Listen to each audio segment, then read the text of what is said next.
नमस्कार दोस्तों, जमीन सर्वे को लेकर एक बहुत बड़ी अपडेट हम लेकर के आ रहे हैं अपने इस वीडियो के माध्यम से। तो वीडियो को पूरा देखिएगा। बहुत सारे लोगों का हमारे पास कमेंट आया है, हमारे वीडियो पे कमेंट आया है कि आखिरकार जमीन का जो सर्वे हो रहा है उस सर्वे में जो रकबा चढ़ाया जाता है वो रकबा आखिर खतियान के हिसाब से चढ़ाया जाता है या फिर नक्शा के हिसाब से चढ़ाया जाता है। आप देखते होंगे कि खतियान और नक्शा दोनों, अगर आप एक ही जमीन का, एक ही प्लॉट का अगर आपके यहाँ खतियान और नक्शा है तो उसके रकबा में आपको कहीं ना कहीं डिफरेंस देखने को मिल जाता है। कोई कोई जमीन ऐसा होता है जिसमें खतियान में कुछ रकबा दिखा रहा है तो नक्शा में रकबा कुछ दिखा रहा है। कई जमीन ऐसा होता है नक्शा में ज्यादा दिखा रहा है, खतियान में कुछ कम दिखा रहा है। कई ऐसे जमीन होते हैं जिसमें खतियान में ज्यादा दिखा रहा है, नक्शा में कम दिखा रहा है। कई ऐसे भी जमीन होते हैं जिस जमीन का जो है खतियान और नक्शा में दोनों में रकबा सेम होता है। लेकिन आज का मेन टॉपिक है, मेन जो सवाल है लोगों का वो यही सवाल है कि आखिरकार जमीन सर्वे जो हो रहा है बिहार में उसमें अधिकांश लोगों के पास खतियान है। अब भैया आपके पास खतियान है तो आप खतियान ही संलग्न करेंगे, जिनके पास केवाला है वो केवाला संलग्न करेंगे। लेकिन आधा से ज्यादा जो पुश्तैनी जमीन जिन लोगों के पास है वो लोग कहीं ना कहीं खतियान का ही इस्तेमाल कर रहे हैं। और सरकार के द्वारा ये बताया जा रहा है कि बहुत पुराने खतियान को लोग यूज कर रहे हैं। मतलब 1920-30 का भी खतियान यूज हो रहा है, 1965-70 का भी खतियान यूज हो रहा है।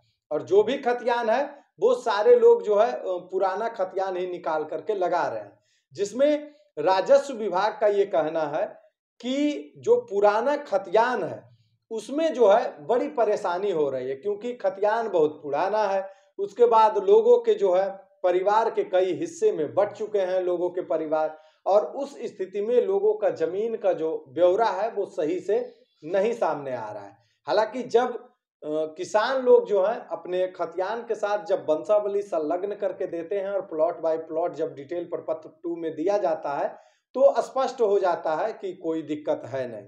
लेकिन इसी में जो लोगों का सवाल था कि आखिरकार हम खतियान दे रहे हैं, हमारे पास तो नक्शा है नहीं, हम नक्शा तो दे नहीं रहे हैं सरकार को, तो आखिर जो हमारा जमीन किस रकबा के हिसाब से नया खतियान में चढ़ाया जाएगा, नक्शा वाला रकबा उठाया जाएगा या खतियान वाला। तो सबसे पहले आपको जो है ये समझना पड़ेगा कि आखिरकार सर्वे का चरणबद्ध तरीका क्या है, ये आप समझिए। ये अगर आप समझ जाएंगे तो आपको यहीं पे स्पष्ट हो जाएगा कि आपका नया जो खतियान बनेगा सर्वे के बाद उसमें आपका पुराना खतियान वाला रकबा चढ़ेगा या नक्शा वाला रकबा चढ़ेगा। ये हम आपको क्लियर कर देंगे, ये वीडियो को पूरा देखिएगा तब। लेकिन दोस्त, वीडियो शुरू करने से पहले एक रिक्वेस्ट रहेगा कि आपको करना क्या है। चैनल पे नए हैं तो सब्सक्राइब कर लीजिए, वीडियो को एक प्यारा सा लाइक कर दीजिए और दोस्तों के साथ शेयर कर दीजिए, क्योंकि सभी लोगों के ये खबर जानना जरूरी है और बहुत सारे लोगों का ये सवाल है। तो आइए अब हम शुरू करते हैं। सबसे पहले क्या होता है तो देखिए, अब हम आपको बारीकी से बताते हैं दोस्त। ये वीडियो बहुत ही इंपॉर्टेंट होने वाला है, पूरा वीडियो को देखिए तभी आपको समझ में आएगा। देखिए, बिहार में जमीन सर्वे की प्रक्रिया के मुख्य चरण क्या है, किन किन चरणों में जो है सर्वे होता है, ये आप समझ लेंगे तो 100% आपका ये सवाल का जवाब आपको ये क्वेश्चन में ही, ये जानकारी में ही आपको मिल जाएगा। सबसे पहला है अधिसूचना और घोषणा।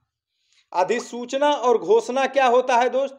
अधिसूचना और घोषणा वो होता है कि जब जमीन सर्वे का प्रक्रिया आपके गांव में शुरू होने वाला रहेगा उससे पहले ही आपके गांव में आकर के ये सूचना दे दिया जाएगा, घोषणा कर दिया जाएगा कि आपके गांव में सर्वे प्रारंभ होने वाला है और इतने तारीख से आपके यहाँ सर्वे जो है वो शुरू हो जाएगा।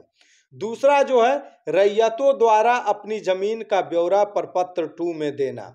उसके बाद तभी आपको बता दिया जाएगा कि आपको जो है प्रपत्र 2 किस तारीख से जमा करना है, कहाँ जमा करना है, ये जानकारी आपको दी जाएगी।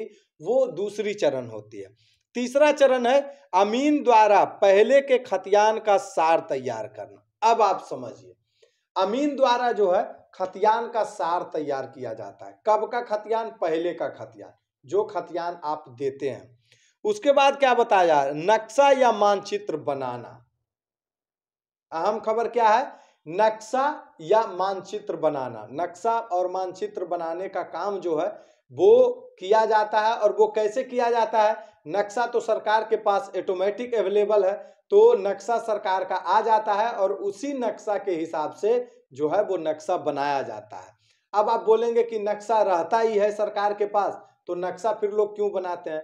तो भैया नक्शा इसलिए बनाया जाता है ताकि सरकार के नक्शे को ले जा करके वहां पे बहुत सारे पहले के नक्शे में ऐसे जमीन है जो जमीन 1 एकड़ का एक प्लॉट था, लेकिन आज के डेट में उस जमीन का 5 टुकड़ा हो चुका है। तो अब जब नक्शा बना करके, नक्शा तैयार करके जाएंगे वहां पे, तो पहले क्या था, पूरा जमीन का डिटेल था, एक ही जमीन था पूरा।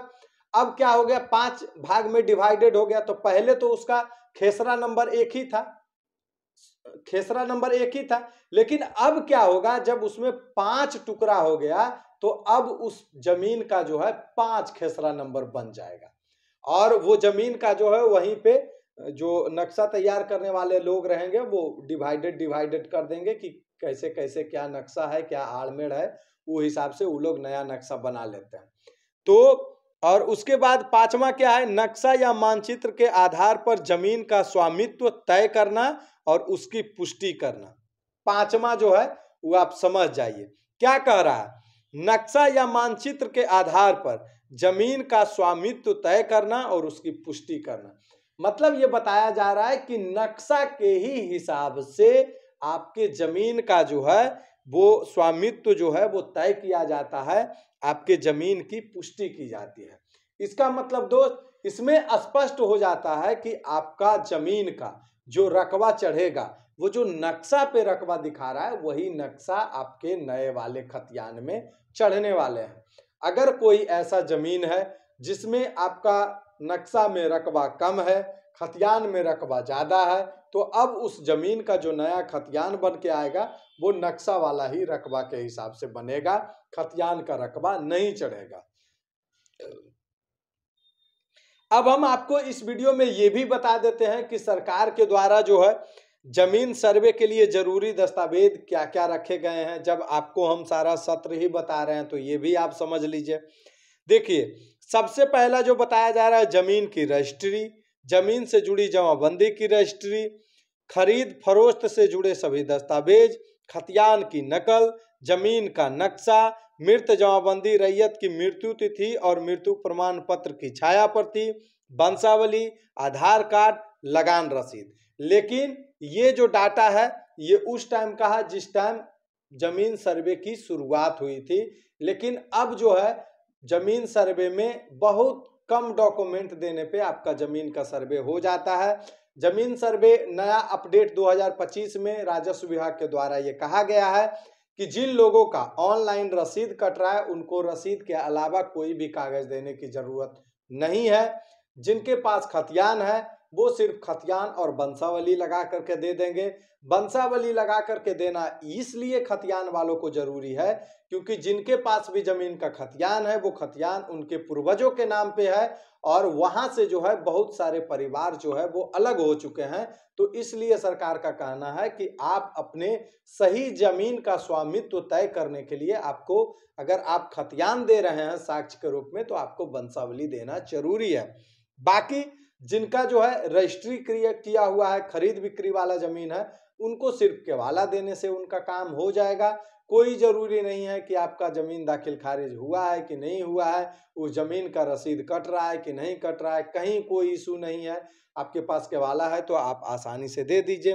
तो दोस्तों, ये थे आज के कुछ वो महत्वपूर्ण खबर जिसके बारे में बहुत सारे लोगों ने कमेंट किया और लोगों को ये जानना था कि आखिरकार जमीन सर्वे में नक्शा का रकबा चढ़ेगा या खतियान का रकबा। तो आपको स्पष्ट हो गया होगा कि जमीन सर्वे में हर हाल में नक्शा का ही रकबा चढ़ेगा, खतियान का रकबा नहीं चढ़ेगा। वीडियो आपको अगर पसंद आया हो तो एक प्यारा सा लाइक कर दीजिएगा और लोगों के साथ शेयर कर दीजिएगा जिनके पास ये सस्पिशन है कि आखिरकार सर्वे में किस रकबा का जो है डिटेल भरा जाएगा, उनके पास शेयर कर दीजिए और चैनल को सब्सक्राइब करके जुड़े रहिए। चलिए मिलते हैं नेक्स्ट वीडियो में किसी बेहतर कंटेंट के साथ, तब तक के लिए टेक केयर। Bye bye.